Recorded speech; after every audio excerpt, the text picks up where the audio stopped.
अस्सलाम वालेकुम dear students, आज हम स्टार्ट करेंगे question number 4 exercise 2.4 class first year maths कैंटाब पब्लिशर बुक से।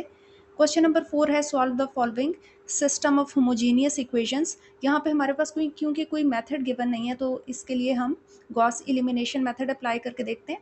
सबसे पहले हम ऑगमेंटेड मैट्रिक्स बनाएंगे। सो ऑगमेंटेड मैट्रिक्स इज, इसमें सबसे पहले हम कोफिशिएंट्स लिखेंगे। x1 का कोफिशिएंट है फर्स्ट इक्वेशन के अंदर 4, x2 का कोफिशिएंट है -1, x3 का कोफिशिएंट है 1 और हमारे सामने जो कांस्टेंट टर्म है वो है 0। इसी तरह से x1 का कोफिशिएंट है 3, x2 का कोफिशिएंट है 2, x3 का कोफिशिएंट है -1, कांस्टेंट टर्म है 0। इसी तरह से x1 के साथ वैल्यू है 2, x2 का कोफिशिएंट है 1, x3 का कोफिशिएंट है 3 और इसमें भी हमारे सामने जो कांस्टेंट टर्म है वो 0 आ रही है।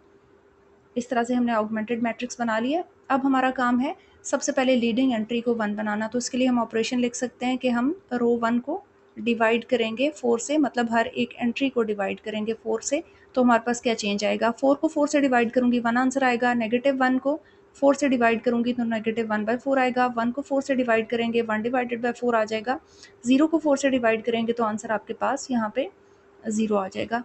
नेक्स्ट हमारे पास 3, 2, -1 और 0 रहेगा एज इट इज़। इसी तरह से 2, 1, 3 और 0 रहेगा एज इट इज़। अब नेक्स्ट हमारे पास इस 1 के नीचे जो ये दो एंट्रीज हैं इनको हमने 0 बनाना है। तो इसके लिए ऑपरेशन लिख लेते हैं। हम रो 2 में से माइनस करेंगे 3 टाइम्स रो 1 को और इसी तरह रो 3 में से भी माइनस करेंगे 2 टाइम्स रो 1 को। तो रो 1 को क्योंकि हम फिक्स कर रहे हैं उसके अंदर कोई चेंज नहीं आ रहा, तो हमारे पास 1, -1/4, 1/4 और 0 रहेगा एज इट इज़। यहाँ पे हम अपनी आसानी के लिए 3 आउटसाइड लिख लेते हैं। 3 को मैं 1 के साथ मल्टीप्लाई करवाऊंगी तो 3 आएगा, 3 में से 3 को लेस करूंगी तो 0 आ जाएगा। 3 को -1/4 के साथ मल्टीप्लाई कराएंगे तो -3/4 आएगा और 2 में से माइनस करेंगे -3/4 को, तो रिजल्ट यहाँ पे हमारे पास 11/4 आ जाएगा। नेक्स्ट 3 को 1/4 से मल्टीप्लाई करेंगे 3/4 आएगा और -1 में से माइनस करेंगे 3/4 को, तो हमारे पास यहाँ टोटल रिजल्ट आ जाएगा -7/4 के तौर पे। और 3 को 0 से मल्टीप्लाई करवाएंगे 0 आएगा, 0 में से 0 लेस करेंगे तो रिजल्ट हमारे पास यहाँ पे 0 ही रहेगा। नेक्स्ट हमारे पास यहाँ पे आउटसाइड क्योंकि 2 होना चाहिए, तो यहाँ पे हम स्टेप्स करके देख लेते हैं। आउटसाइड अब हम 2 लिखेंगे, 2 को 1 से मल्टीप्लाई करेंगे 2 आएगा और इस 2 को इस 2 में से माइनस करेंगे तो रिजल्ट हमारे पास 0 आ जाएगा। 2 को -1/4 से मल्टीप्लाई करेंगे तो -1/2 होगा और 1 में से माइनस करेंगे -1/2 को, तो रिजल्ट हमारे पास यहाँ पे रह जाएगा 3/2। नेक्स्ट हमारे पास 2 1/4 से मल्टीप्लाई होकर आंसर 1/2 देगा और 3 में से माइनस होगा 1/2, तो हमारे पास यहाँ टोटल आंसर 5/2 आ जाएगा। 2 0 के साथ मल्टीप्लाई होके 0 आंसर देगा, 0 में से 0 लेस होगा तो आंसर 0 ही रहेगा। नेक्स्ट हमारे पास इस 1 के डायगोनल में यहाँ जो एंट्री आ रही है इस एंट्री को हमने 1 बनाना है। तो इसके लिए हम ऑपरेशन लिखेंगे रो 2 मल्टीप्लाई बाय 4/11, या फिर आप लिख सकते हैं कि रो 2 को हम डिवाइड कर रहे हैं 11/4 के साथ। तो हमारे पास क्या क्या चेंजेस आएंगे, हमारे पास रो 1 एज इट इज़ रहेगी 1, -1/4, 1/4, 0। इसी तरह से 0 को जब मल्टीप्लाई करेंगे 4/11 से तो रिजल्ट 0 ही रहेगा। 11/4 को 4/11 से मल्टीप्लाई करेंगे तो आंसर 1 आ जाएगा। -7/4 को 4/11 से मल्टीप्लाई करेंगे तो यहाँ पे हमारे पास -7/11 रह जाएगा। इसी तरह से 4/11 को हम 0 के साथ मल्टीप्लाई करेंगे तो 0 ही रहेगा। नेक्स्ट हमारे पास यहाँ पे 0 एज इट इज़ आ रहा है, 3/2 एज इट इज़ आ रहा है, 5/2 एज इट इज़ आ रहा है और 0 भी एज इट इज़ आ रहा है।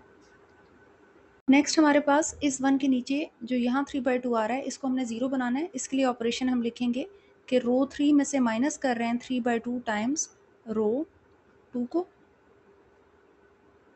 और रो 3 के अंदर क्योंकि चेंज आना है तो आपकी जो रो 1 है वो एज इट इज़ होगी 1 माइनस 1/4 1/4 एंड 0। इसी तरह रो 2 एज इट इज़ रहेगी, दैट इज़ 0 1 माइनस 7/11 और 0। और नेक्स्ट हमारे पास 3/2 हम अपनी आसानी के लिए यहाँ पे लिख लेते हैं। 3/2 को मैं 0 से मल्टीप्लाई करूँगी तो रिजल्ट 0 ही रहेगा। 0 में से 0 लेस करेंगे तो रिजल्ट 0 ही होगा। 3/2 को 1 से मल्टीप्लाई करेंगे 3/2 आएगा, और 3/2 में से 3/2 लेस होगा तो रिजल्ट विल अगेन भी 0। 3/2 को नेक्स्ट हम माइनस 7/11 से मल्टीप्लाई करेंगे तो यहाँ पे रिजल्ट हमारे पास आ जाएगा -21 डिवाइडेड बाई 22, और इस रिजल्ट को मैंने 5/2 में से माइनस करना है। सो 5/2 माइनस -21 ओवर 22। यहाँ पे जो हमारे पास टोटल आंसर बन रहा है 5/2 plus 21 divided by 22, 38 divided by 11। 38 divided by 11 यहाँ पे हो जाएगा, और नेक्स्ट हम इस 3/2 को 0 से मल्टीप्लाई करेंगे, 0 आएगा। 0 में से 0 लेस होगा तो रिजल्ट यहाँ से 0 हो जाएगा। अब हमारे पास रिड्यूस एचलन फॉर्म बन चुकी है, तो हम रो नंबर 3 पे जाते हैं। रो नंबर 3 से स्टार्ट करके देखते हैं। रो नंबर 3 में 0 आ रहा है x1 के कोफिशिएंट के तौर पे, देन 0 आ रहा है x2 के कोफिशिएंट के तौर पे, देन 38 डिवाइडेड बाई 11 आ रहा है x3 के कोफिशिएंट के तौर पे, और रिजल्ट हमारे सामने इस पूरी की पूरी इक्वेशन का 0 आ रहा है। अगर हम जीरोस को स्किप कर दें तो यहाँ से लिखा हुआ है 38 divided by 11 times x3 is equal to 0। 38 divided by 11 यहाँ पे x3 के साथ मल्टीप्लाई हो रहा है, इसको अगर मैं शिफ्ट कर दूँ तो ये डिवाइड हो जाएगा 0 के साथ जाके। So 0 divided by 38 over 11, 0 divided by some number है 0। इसका मतलब है कि हमारे पास x3 का आंसर जो है वो आ चुका है 0 के तौर पे। इसी तरह से सेकेंड रो के अंदर जाके देखते हैं। सेकेंड रो में 0 कोफिशिएंट है x1 का, 1 कोफिशिएंट है x2 का, और -7 डिवाइडेड बाय 11 जो है वो कोफिशिएंट है x3 का, और इस तमाम वैल्यू के सामने भी 0 आ रहा है।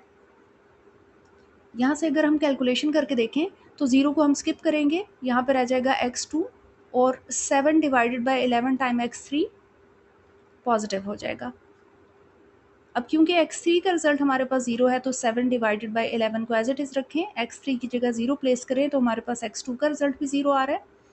इसी तरह से आप फर्स्ट इक्वेशन के अंदर चले जाएं तो यहाँ पे 1 टाइम्स x1 आ रहा है। इसी तरह से -1/4 टाइम्स x2 आ रहा है, प्लस 1/4 टाइम्स x3 आ रहा है, और यहाँ पे सामने हमारे पास 0 आ रहा है। अब क्योंकि दो वैल्यूज़ हमने फाइंड कर ली हैं तो उन दो वैल्यूज़ को हम यहाँ पे पुट करके देख लेते हैं। x1 एज इट इज़ रहेगा, -1/4 x2 की जगह हमारे पास 0 आ जाएगा, 1/4 एज इट इज़ रहेगा, और x3 की जगह हमारे पास 0 आ जाएगा। x1 minus 0 plus 0 is equal to 0, और यहाँ से हमारे पास x1 की वैल्यू भी 0 आ जाएगी। गॉस एलिमिनेशन मेथड को यूज़ करते हुए हमने x1, x2 और x3 तीनों की वैल्यूज़ को कैलकुलेट कर लिया है 0 के तौर पे। हम करेंगे क्वेश्चन नंबर 4 का सेकंड पार्ट। क्वेश्चन नंबर 4 के लिए क्योंकि अगेन हमारे पास कोई मेथड मेंशन नहीं है तो मैं इसको गॉस एलिमिनेशन से कर रही हूँ। सबसे पहले ऑगमेंटेड मैट्रिक्स लिख लेते हैं। ऑगमेंटेड मैट्रिक्स इज़, सबसे पहले कोफिशिएंट्स लिखेंगे। x1 का कोफिशिएंट है 1, x2 का कोफिशिएंट है 6, x3 का कोफिशिएंट है -8 और कांस्टेंट टर्म है 0। x1 का कोफिशिएंट है -8, x2 का कोफिशिएंट है 1, x3 का कोफिशिएंट है -2 और कांस्टेंट टर्म है 0। इसी तरह से x1 का कोफिशिएंट है -1, x2 का कोफिशिएंट है 7, x3 का कोफिशिएंट है 3, और इसमें भी हमारे पास कांस्टेंट टर्म 0 आ रही है। ये हमारे पास ऑगमेंटेड मैट्रिक्स बन गया। अब हमने क्योंकि इसको गॉस एलिमिनेशन मेथड से करना है तो यहाँ पे हमारे पास लीडिंग एंट्री ऑलरेडी 1 आ रही है, सो इस -8 को मैं 0 बनाना चाह रही हूँ। सो हम ऑपरेशन लिखेंगे कि रो 2 के अंदर हम ऐड करेंगे 8 टाइम्स रो 1 को। सो रो 2 के अंदर चेंज आएगा, रो 1 एज इट इज़ रहेगी 1 6 माइनस 8 एंड 0। अपनी आसानी के लिए यहाँ पे 8 लिख लेते हैं, 8 को 1 से मल्टीप्लाई करवाएंगे 8 आएगा, और -8 के अंदर जब वो 8 ऐड होगा तो रिजल्ट विल बी 0। 6 को 8 से मल्टीप्लाई करेंगे 48 आएगा, 48 के अंदर 1 ऐड होगा तो 49 आ जाएगा। 8 को -8 के साथ मल्टीप्लाई करेंगे तो -64 आ जाएगा, और -64 में -2 को हम ऐड करेंगे तो -66 आंसर आ जाएगा। इसी तरह से 8 को 0 के साथ मल्टीप्लाई करवाएंगे 0 आएगा, 0 के अंदर 0 ऐड होगा, रिजल्ट विल अगेन भी 0। इसी तरह से हमने क्योंकि -1 की जगह भी 0 लेके आना है तो हम सिंपली यहाँ पे ऑपरेशन लिख सकते हैं कि रो 3 के अंदर हम ऐड कर रहे हैं रो 1 को, तो -1 में 1 ऐड करेंगे रिजल्ट विल बी 0, 7 के अंदर 6 ऐड करेंगे रिजल्ट विल बी 13, 3 के अंदर -8 को ऐड करेंगे रिजल्ट विल बी -5, 0 के अंदर 0 को ऐड करेंगे रिजल्ट विल बी 0। तो यहाँ तक हमारे पास 1 के नीचे 2 ज़ीरोज़ क्रिएट हो चुके हैं। अब हमने इस 49 की जगह पे 1 लेके आना है। 49 को 0 बनाने के लिए हमें ऑपरेशन लिखना चाहिए यहाँ पे रो 2 डिवाइडेड बाय 49। तो हमारे पास जो चेंजेस आएंगे उसमें रो 1 एज इट इज़ रहेगी 1 6 माइनस 8 एंड 0, और रो 3 भी एज इट इज़ रहेगी दैट इज़ 0 13 -5 एंड 0। रो 2 के अंदर चेंज आएगा, 0 को 49 से डिवाइड करूंगी 0 ही रहेगा, 49 को 49 से डिवाइड करूंगी 1 आंसर आएगा, -66 को 49 से डिवाइड करेंगे तो -66/49 आएगा, और 0 डिवाइडेड बाय 49 हो जाएगा अगेन 0। तो यहाँ पे हमारे पास 1 के नीचे हमने 2 ज़ीरोज़ बना लिए और इस 1 के डायगोनल में भी यहाँ पे 1 आ चुका है। अब नेक्स्ट हमारा टारगेट है इस 13 को 0 बनाना। इसके लिए हम ऑपरेशन लिखेंगे row 3 minus 13 times row 2। Row 1 as it is आ जाएगी 1 6 minus 8 and 0। Row 2 as it is आ जाएगी 0 1 -66 डिवाइडेड बाय 49, और यहाँ पे आ गया 0। नेक्स्ट हमारे पास क्योंकि रो 3 के अंदर चेंज आना है तो मैं 13 को अपनी आसानी के लिए यहाँ पे लिख रही हूँ। 13 को 0 से मल्टीप्लाई करवाएंगे 0 ही आएगा, और 0 में से 0 को लेस करेंगे रिजल्ट विल अगेन भी 0। 13 को 1 से मल्टीप्लाई कराएंगे 13 आएगा, 13 में से 13 को लेस करेंगे तो रिजल्ट 0 आ जाएगा। नेक्स्ट हम 13 को मल्टीप्लाई करवाएंगे third entry say that is -66/49, और ये जो रिज़ल्ट आएगा इसको मैं माइनस करवाऊंगी -5 में से, तो ये रिज़ल्ट हमारे पास बचेगा -5 प्लस 13 इंटू 66/49, और इसको अगर हम सॉल्व कर लें तो -5 के अंदर हमने ऐड करना है 858/49। नेक्स्ट इसको सॉल्व करके देख लेते हैं। -5 प्लस 858 डिवाइडेड बाय 49, इसका रिजल्ट हमारे पास आ जाएगा 613 डिवाइडेड बाय 49 के तौर पे।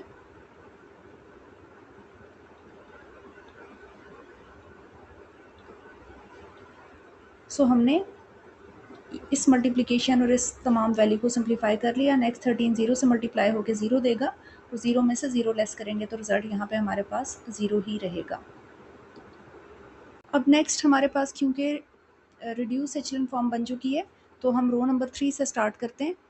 सो फ्रॉम रो 3 0 जो है वो x1 का कोफिशेंट है, नेक्स्ट वाला 0 x2 का कोफिशेंट है, और 613 डिवाइडेड बाय 49 जो है वो कोफिशेंट है x3 का, और ये तमाम की तमाम वैल्यू हमारे पास 0 के इक्वल आ रही है।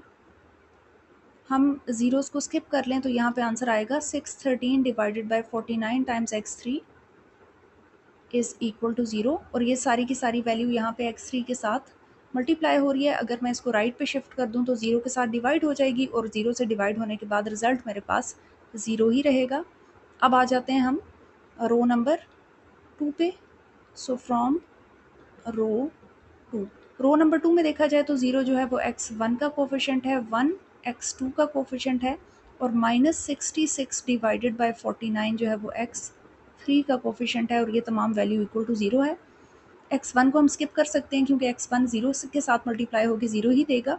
x2 हमारे पास एज इट इज़ रहेगा -66/49 एज इट इज़ रहेगा। x3 की यहाँ पे वैल्यू प्लेस कर लेते हैं 0 को, तो यहाँ से हमारे पास जो टोटल रिजल्ट है x2 का वो भी 0 ही आ जाएगा, क्योंकि 0 के साथ ये फ्रैक्शन मल्टीप्लाई होकर 0 कर देगी। और नेक्स्ट ये 0 को अगर हम दूसरी तरफ ले जाके ऐड भी कर लें तो टोटल रिजल्ट आपका 0 ही रहेगा। नेक्स्ट हमारे पास जो रो नंबर 1 है उसके अंदर चले जाते हैं। सो फ्रॉम रो वन के अंदर है 1 टाइम्स x1 प्लस 6 times x2 minus 8 times x3 is equal to 0। यहाँ पे क्या होगा कि x1 तो क्योंकि हमने कैलकुलेट करना है एज इट इज़ रहेगा, 6 एज इट इज़ आएगा, x2 की वैल्यू आप प्लेस कर सकते हैं 0 के तौर पे, -8 आ जाएगा, x3 की वैल्यू आप प्लेस कर सकते हैं 0 के तौर पे, और इक्वालिटी के सामने हमारे पास 0 चल रहा है। नेक्स्ट हमारे पास x1 प्लस 0, और यहाँ से हमारे पास माइनस में 0 आ रहा है, इज़ इक्वल टू 0, और ये अगर ज़ीरोज़ हम स्किप कर दें तो यहाँ से हमारे पास x1 की वैल्यू भी 0 आ रही है। सो यहाँ से हमने गॉस एलिमिनेशन मेथड के थ्रू x1, x2, x3 तीनों की वैल्यू को 0 के तौर पे कैलकुलेट कर लिया है। हमारे पास question number 5, for what value of lambda the following system of homogeneous equations has a non trivial solution, solve the system. पहले तो हमने लैम्डा की वैल्यू कैलकुलेट करनी है, और उसके बाद हमने लैम्डा की वैल्यू को वापस सिस्टम के अंदर प्लेस करके फिर सिस्टम को भी सॉल्व करना है, यानी x1, x2, x3 को भी कैलकुलेट करना है। सो सबसे पहले हम अंडरस्टैंड कर लेते हैं कि ट्रिवियल सोल्यूशन क्या है।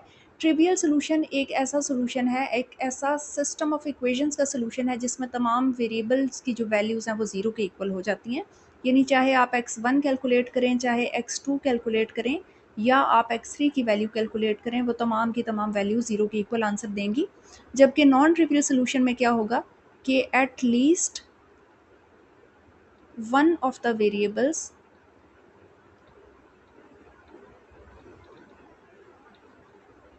Must not be equal to 0। इन तमाम वेरिएबल्स में से कम कोई एक ऐसा वेरिएबल होगा जिसकी वैल्यू 0 के इक्वल कैलकुलेट नहीं होगी। और नॉन ट्रिवियल सोल्यूशन में एक और बात भी आप माइंड में रखेंगे कि जब आपको गिवन होगा कि सिस्टम के पास नॉन ट्रिवियल सोल्यूशन है, तो इसका मतलब ये होगा कि आपने उस सिस्टम में जो कोफिशिएंट्स का मैट्रिक्स होगा उसके डिटर्मिनेंट को लाजमी इक्वल टू 0 लेके सॉल्व करना है। नेक्स्ट हम क्वेश्चन नंबर 5 को सॉल्व करके देख लेते हैं। क्वेश्चन नंबर 5 में क्योंकि गिवन है कि सिस्टम के पास नॉन ट्रिवियल सोल्यूशन है, तो हम कंडीशन लगाएंगे कि as the system has a non trivial solution, so determinant of A must be equal to 0। इसका डिटर्मिनेंट लाजमी 0 के तौर पे कैलकुलेट होगा। कोफिशेंट्स का मैट्रिक्स बना लेते हैं। यहाँ पे x1 के पास कोफिशेंट है 1, x2 के पास कोफिशेंट है 5, और x3 के पास कोफिशेंट है 3। सेकेंड इक्वेशन में आ जाएं, x1 का कोफिशेंट है 5, x2 का कोफिशेंट है 1, और x3 का कोफिशेंट है माइनस लैम्डा। x1 का कोफिशेंट है 1, x2 का कोफिशेंट है 2, और x3 का कोफिशेंट है पॉजिटिव लैम्डा। इस पे लेफ़्ट और राइट पे मैं बार्स लगाऊंगी क्योंकि इसका डिटर्मिनेंट मुझे अप्लाई करना है, और इस तमाम वैल्यू को हम इक्वल टू 0 लेके चल सकते हैं। अब हम इस डिटर्मिनेंट को ओपन करते हैं। मैं रो 1 से ओपनिंग कर रही हूँ, तो मैं लिखूंगी 1, और क्योंकि 1 की जो पोजीशन है फर्स्ट रो फर्स्ट कॉलम के अंदर आ रही है, तो इसको मैं मल्टीप्लाई कर पाऊंगी A11 के साथ। नेक्स्ट मेरे पास जो एंट्री आ रही है वो है 5, और अगर 5 की पोजीशन देखी जाए तो ये क्योंकि रो 1 और सेकेंड कॉलम में आ रही है, तो मैं इसको मल्टीप्लाई कर पाऊंगी A12 के साथ। नेक्स्ट हमारे पास 3 एंट्री आ रही है, और 3 की अगर पोजीशन देखी जाए तो ये फर्स्ट रो थर्ड कॉलम में आ रही है, सो इसको हम मल्टीप्लाई करवाएंगे A13 के साथ, and this all value must be equal to 0। 1 as it is आ जाएगा। A11 की वैल्यू प्लेस कर लें, it's -1 raise to the power 1 + 1, साथ में मल्टीप्लाई करेंगे M11 के साथ। 5 आ जाएगा। A12 की वैल्यू प्लेस कर लें, it's -1 raise to the power 1 + 2, साथ में मल्टीप्लाई होगा M12। नेक्स्ट हमारे पास 3 आ रहा है, -1 रेज टू द पावर 1 + 3, और M13, और ये तमाम की तमाम वैल्यू होगी हमारे पास 0 के इक्वल। नेक्स्ट हम इसको थोड़ा सा और कैलकुलेट करके देखेंगे। 1 एज इट इज़ आ जाएगा, -1 के ऊपर पावर 2 आ रही है। M11 का मतलब है कि हमने डिटर्मिनेंट लिखना है जिसमें रो 1 और कॉलम 1 को हम डिलीट करेंगे। सो रो 1 और कॉलम 1 को अगर डिलीट कर दें तो एंट्रीज बच रही हैं 1, 2, माइनस लेमडा एंड लेमडा। इसके बाद हमारे पास 5 आ रहा है, -1 के ऊपर पावर 3 आ रही है। M12 का मतलब है कि हमने फर्स्ट और सेकंड कॉलम को डिलीट करना है। तो अगर यहाँ से हम फर्स्ट और सेकंड कॉलम को डिलीट करें तो एंट्रीज बच रही हैं 5 1 माइनस लेमडा लेमडा। उसके बाद हमारे पास 3 आ रहा है, -1 के ऊपर पावर 4 आ रही है। और M13 का मतलब है कि हमने फर्स्ट और थर्ड कॉलम को डिलीट करना है। सो फर्स्ट रो और थर्ड कॉलम को डिलीट करने से हमारे पास जो एंट्रीज बच रही हैं वो हैं 5 1 1 एंड 2। अब नेक्स्ट हमारे पास हो जाएगा 1 एज इट इज़। -1 का स्क्वायर ले लेंगे तो +1 आएगा। डिटर्मिनेंट को कैलकुलेट कर लेते हैं। डायगनल एंट्रीज को मल्टीप्लाई करवाएंगे लेमडा आएगा, माइनस नॉन डायगनल्स को मल्टीप्लाई करवाएंगे तो -2 टाइम्स लेमडा आएगा। +5 एज इट इज़। -1 का क्यूब -1 ही आंसर देगा। डायगनल एंट्रीज का जो प्रोडक्ट है वो बनेगा 5 लेमडा, माइनस नॉन डायगनल्स का जो प्रोडक्ट है वो बनेगा minus lambda. Next we have 3। -1 के ऊपर 4 पावर आ रही है, so it's answer will be +1। यहाँ से डायगनल एंट्रीज का प्रोडक्ट ले लें तो 10 आएगा, माइनस नॉन डायगनल्स का प्रोडक्ट ले लें तो 1 ही आएगा। This all is equal to 0। Next हमारे पास यहाँ से 1 और 1 का प्रोडक्ट तो 1 ही रहेगा, और यहाँ लेमडा में से माइनस इंटू माइनस प्लस हो जाएगा 2 times lambda. Plus minus minus 5 as it is, 5 lambda as it is, minus into minus plus हो जाएगा लेमडा एज इट इज़। 3 और 1 का प्रोडक्ट हमारे पास 3 के तौर पे आएगा, और 10 में से 1 लेस होगा तो हमारे पास यहाँ पे 9 रह जाएगा। 2 lambda plus lambda will be 3 lambda. 3 lambda को 1 से मल्टीप्लाई करेंगे 3 लेमडा ही रहेगा। -5 एज इट इज़। यहाँ से 5 lambda plus lambda will be 6 lambda. 3 into 9 will be 27। मज़ीद इसको सिंप्लीफाई करके देख लेते हैं। तो 3 लेमडा एज इट इज़ आ रहा है, -5 को 6 से मल्टीप्लाई कर लें 30 लेमडा आ जाएगा, +27 will remain as it is, equal to 0 will remain as it is. 30 lambda में से माइनस कर देंगे, 3 लेमडा में से माइनस करेंगे 30 लेमडा को, तो answer will B -27 times lambda. और +27 को अगर मैं राइट पे शिफ्ट कर दूं तो -27 हो जाएगा। नेगेटिव साइंस को कैंसिल आउट करें तो यहाँ से 27 मल्टीप्लाई हो रहा था लेमडा के साथ, राइट वाले 27 के साथ आके डिवाइड हो जाएगा। सो 27/27, और यहाँ से हमारे पास जो लेमडा है उसकी वैल्यू कैलकुलेट हो जाएगी 1 के तौर पे।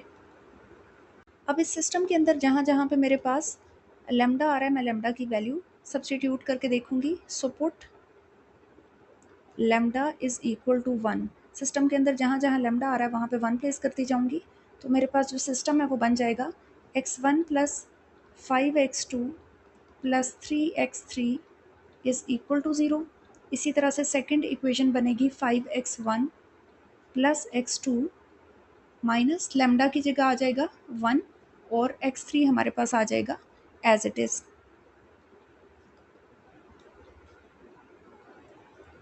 Equal to 0। नेक्स्ट इक्वेशन है हमारे पास x1 + 2 टाइम्स x2 प्लस इस लेमडा की जगह भी हमारे पास 1 आ जाएगा, और x3 साथ में आ जाएगा। This all is equal to 0। So lambda की वैल्यूज़ हम सिस्टम के अंदर पुट कर चुके हैं। अब इस सिस्टम के अंदर हम क्या करेंगे कि इस सिस्टम को सॉल्व करेंगे, यानी x1 x2 x3 की वैल्यू तक पहुंचेंगे। और वैल्यूज़ तक जाने का सबसे आसान तरीका ये है कि हम गॉस एलिमिनेशन मेथड को यूज़ करें। सो गॉस एलिमिनेशन मेथड को यूज़ करने के लिए हमें ऑगमेंटेड मैट्रिक्स बनाना होगा। ऑगमेंटेड मैट्रिक्स इज़, सबसे पहले हम कोफिशिएंट्स लिखेंगे। x1 का कोफिशिएंट है 1, x2 का कोफिशिएंट है 5, और x3 का कोफिशिएंट है 3, और कांस्टेंट टर्म हमारे पास 0 आ रही है। x1 का कोफिशिएंट है 5, x2 का कोफिशिएंट है 1, और x3 का कोफिशिएंट है -1, इसमें भी कांस्टेंट टर्म 0 है। x1 का कोफिशिएंट है 1, x2 का कोफिशिएंट है 2, और x3 का कोफिशिएंट है 1, और इसमें भी सामने हमारे पास 0 आ रहा है। ये हमने ऑगमेंटेड मैट्रिक्स बना लिया। अब इसमें क्योंकि हमारे पास पहले रो की पहली एंट्री 1 होनी चाहिए थी, वो ऑलरेडी 1 है, तो इस 1 के नीचे हमने 2 ज़ीरोज़ बनाने हैं। तो सबसे पहले हम इस 5 के लिए वर्किंग करेंगे, इस 5 को 0 में कन्वर्ट करेंगे। तो इसके लिए मैं रो ऑपरेशन लिखूँगी R2 - 5 टाइम्स R1। 5 को यहाँ अपनी आसानी के लिए लिख लेते हैं और जहाँ जहाँ चेंजेस आएंगे वो हम लिखते जाएंगे। रो 1 में कोई चेंज नहीं आ रहा, सो 1, 5, 3 और 0 यहाँ पे एज इट इज़ रहेगा। 5 को 1 के साथ मल्टीप्लाई करवाऊंगी 5 आएगा, और 5 में से 5 लेस होगा तो रिजल्ट 0 हो जाएगा। 5 को 5 से मल्टीप्लाई करवाऊंगी 25 आएगा, 1 में से 25 लेस होगा तो -24 आ जाएगा।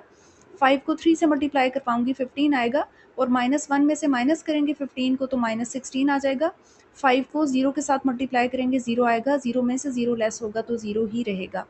इसी तरह से नेक्स्ट हम यहाँ पे इस एंट्री को क्योंकि 0 बनाना चाह रहे हैं तो इसके लिए हम क्या करेंगे कि रो 3 में से सिंपली रो 1 को माइनस कर दें। 1 में से 1 लेस होगा, रिजल्ट विल बी 0। 2 में से 5 लेस होगा तो रिजल्ट विल बी -3।